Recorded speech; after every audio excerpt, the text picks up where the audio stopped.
Bonjour les amis, nouvelle vidéo aujourd'hui pour parler du couple Macron, de Brigitte Macron, d'Emmanuel Macron. Vous le savez, nous allons avoir bientôt le procès américain contre Candace Owens, mais ce n'est pas tout, car il y a véritablement un coup de panique à l'Elysée. C'est Florent Philippot qui nous en parle, mais juste avant, comme d'habitude, n'oubliez pas de vous abonner, le pouce, le commentaire, le partage, le boost de la vidéo.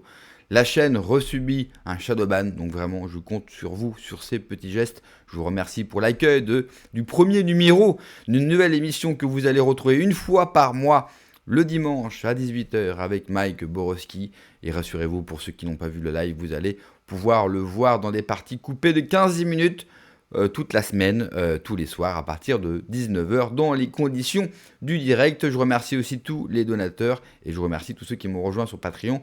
On regarde l'extrait et on en parle juste après. Alors, les Macron dans la panade, 1 an avant le grand départ, un peu plus. Un coup de panique. D'abord, le baiser de la mort de Trump sur l'affaire Brigitte. En ce mois d'avril décisif, puisqu'il y a la première audience, on en a parlé en direct vendredi dernier, vous savez qu'on est en direct sur cette chaîne tous les vendredis à 19h. Dépêche AFP ce 10 avril. Le titre, Donald Trump défend Brigitte Macron, qui n'est pas un homme, et lui souhaite de remporter beaucoup d'argent.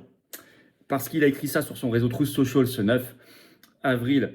Je cite, Donald Trump règle ses comptes sur son réseau Truth Social. Ainsi de Candace Owens, très défavorable au mouvement woke, qui accuse, dit-il, écrit-il, la première dame de France, hautement respectée, d'être un homme, alors que ce n'est pas le cas, écrit Trump. Le président américain dit espérer que Brigitte Macron remporte beaucoup d'argent dans la procédure de diffamation portée devant un tribunal américain par le couple présidentiel français contre Candace Owens. Bon. Alors, je ne suis pas certain que les Macron et que Brigitte Macron se soient réjouis de ce soutien affiché, car ça ressemble beaucoup à un baiser de la mort. D'abord parce que il y a les échéances d'avril et de mai dans cet état du Delaware où effectivement le couple a porté plainte contre Candace Owens, plainte extravagante. Enfin, on n'a jamais vu ça. Par ailleurs, est-ce que c'est sincère de la part de Trump? Je rappelle que 10 jours avant cela, il a évoqué concernant Macron un homme battu par sa femme qui lui met des baffes, des droites dans la figure, etc. Donc ce n'était pas hyper généreux et sympathique avec le couple Macron. Par ailleurs, il dit « J'espère qu'elle gagnera beaucoup d'argent ». D'abord, il remet donc le sujet sur la table.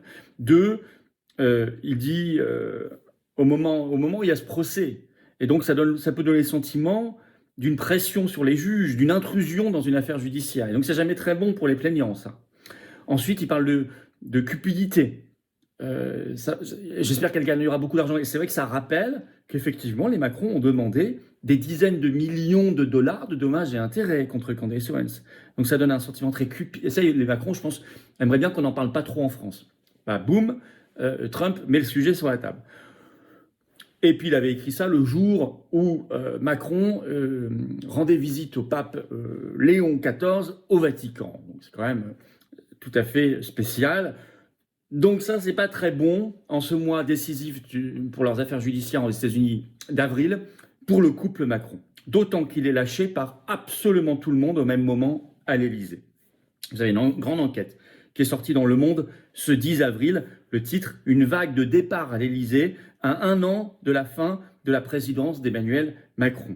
Je cite, au moins une dizaine de collaborateurs du chef de l'État vont quitter leurs fonctions ont quitté leurs fonctions ces derniers mois. Alors, je vais vous citer un extrait.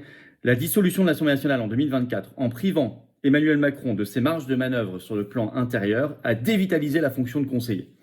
Les couloirs sont vides, les téléphones ne sonnent plus personne ne sollicite leur avis, constate un président de commission à l'Assemblée nationale qui n'hésite plus à conduire les collaborateurs du chef de l'État. Même le secrétaire général, qui pourtant était récent parce qu'il avait remplacé Alexis Kohler, il s'en va. 1 an seulement, je cite, après son arrivée, le secrétaire général Emmanuel Moulin convoite déjà un autre poste alors qu'il était censé mener à son terme ce second quinquennat. Il devait quand même rester jusqu'à la fin du mandat en 2027. Il s'en va.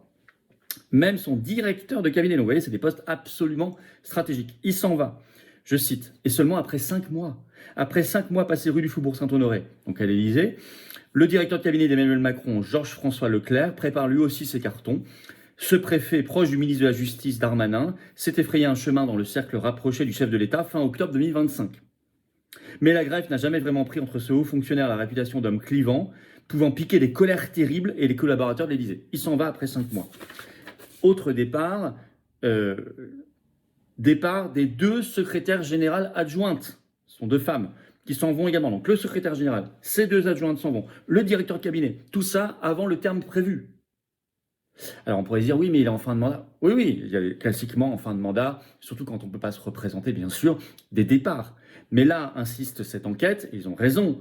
On a des départs qui n'étaient pas prévus, de gens qui avaient prévu quand même d'aller au terme du mandat, des départs parfois à des postes stratégiques au bout de quelques mois, tous les postes stratégiques en même temps, donc ce qui déplume complètement l'architecture de l'Élysée. Et à ce point-là, parce que je ne les ai pas tous cités, c'est énorme. Donc il y a vraiment un problème. C'est crépusculaire à l'Élysée, crépusculaire. Et alors sur le fond, Macron, et c'est heureux, est en train de se casser les dents sur des sujets qui lui tenaient beaucoup à cœur, sur le fond. On va parler du premier concernant la Nouvelle-Calédonie, les accords de Bougival, vous savez, qui donnent en fait, sans le dire, c'est ça qui est vicieux, contre 3 référendums locaux, contre encore le résultat municipal dernièrement en Nouvelle-Calédonie, qui ont à chaque fois voté contre l'indépendance et pour la France. Eh bien non, il voulait, par ces accords vicieux de Bougival, qui avaient été concoctés à l'époque aussi avec Manuel Valls, ministre de l'Outre-mer, donner de fait l'indépendance, qui aurait signifié en plus, quelques années plus tard, d'entrer dans le giron de la Chine. Bon. Eh bien, Macron avait beaucoup à cœur ce dossier, tenait beaucoup à ce dossier. Les accords de Bougival, il les avait même personnellement complétés par les accords de Élysée-Oudinot. Donc ça devenait les accords de Bougival, Élysée-Oudinot. Eh bien, le 3 avril, une motion de rejet à l'Assemblée nationale a fait que, poum, le projet de loi constitutionnel pour faire entrer ces accords dans la Constitution ont été balayés. Alors ça, c'est pour Macron une catastrophe, parce qu'il s'y est beaucoup impliqué et parce qu'il y a un truc louche là-dedans, évidemment. Il se débarrasse d'un territoire français contre des référendums, contre la vie des populations. Probablement y avait-il un intérêt personnel, comme souvent dans la carrière de Macron. Échec. Alors là, on parle maintenant de la loi Yadan. Vous savez, on en a parlé, on a dit qu'on était contre, parce que cette loi n'a rien à voir avec la lutte contre l'antisémitisme. Par contre, elle a tout à voir avec une nouvelle loi de censure et qu'on croule sous les lois de censure contre la liberté d'expression et que nous, aux Patriotes, on veut supprimer toutes les lois de censure et sortir de l'UE pour justement se débarrasser aussi de la censure liée au règlement européen DSA de censure et de chat de contrôle et tout le reste. Portée donc par une députée macroniste, Caroline Yadan. Il y a une pétition sur le site de l'Assemblée nationale qui a dépassé très largement maintenant les 500 000 signatures. Elle les a dépassées le jour du 7 avril. Alors c'est une première pour une telle pétition depuis la loi Duplon. Alors cette loi est soutenue par la ministre Aurore Berger et par le Premier ministre Lecornu, qui a mis un soutien engagé, appuyé, et qui a, ce qui est très rare de la part du gouvernement, repris à son compte cette proposition de loi. C'était une proposition de loi faite par une députée. Vous savez, quand ça vient du gouvernement, on dit projet de loi, quand ça vient d'un parlementaire, on dit proposition de loi. Et Lecornu l'avait endossé pour en faire un projet du gouvernement. Cette panique est extrêmement intéressante. Par contre, j'ai du mal à savoir pourquoi l'Élysée panique, pourquoi il y a des changements de poste, pourquoi des gens sont virés. On pourrait aussi émettre l'hypothèse que Macron est un taré et un psychopathe. Bon, je pense que ça, c'est une hypothèse qui est quand même possible, ce qui ne l'empêche pas d'être intelligent. Ne prenons pas Macron pour un abruti, ne prenons pas ces gens pour les abrutis. Ça serait une grave erreur, à mon sens. Mais ça les empêche. Vous pouvez être intelligent et de l'autre côté, être cinglé. L'un n'empêche pas l'autre. Trump, effectivement, a remis une pièce dans l'affaire Brigitte Macron. Ce n'est pas la première fois qu'il le fait. Même si cette fois-ci, il a été plus vulgaire qu'à son habitude, plus agressif qu'à son habitude. C'est-à-dire qu'à la fois, il est capable de tacler, bien sûr, Brigitte Macron et Macron, dans le même temps leur apporter leur soutien, dans le même temps tacler Colin Owens. Bref, c'est du Trump tout craché. Le lundi, il est contre vous, le mardi, il est avec vous, et le mercredi, il est encore contre vous. C'est vraiment extrêmement compliqué de suivre tout ça, le moindre qu'on puisse dire. Et Jean-Philippe fait bien de nous rappeler tous ces éléments. Il se passe quelque chose à l'Élysée.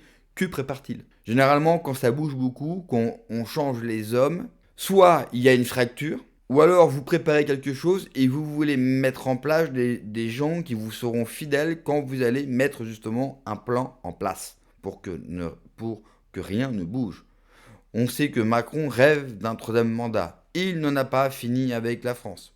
Nous, on aimerait bien en avoir fini avec lui, mais lui, on n'a pas fini avec la France. Il l'a détruite comme personne, mais ne l'a pas assez détruite pour les gens qui l'emploient et pour les gens qui l'ont mis en place. La France vit encore, le corps bouge encore. Il faut vraiment le refroidir, il faut finir la France pour qu'elle ne se relève jamais. Et Macron, il n'y a pas meilleur employé du mois pour les gens qui l'ont mis en place.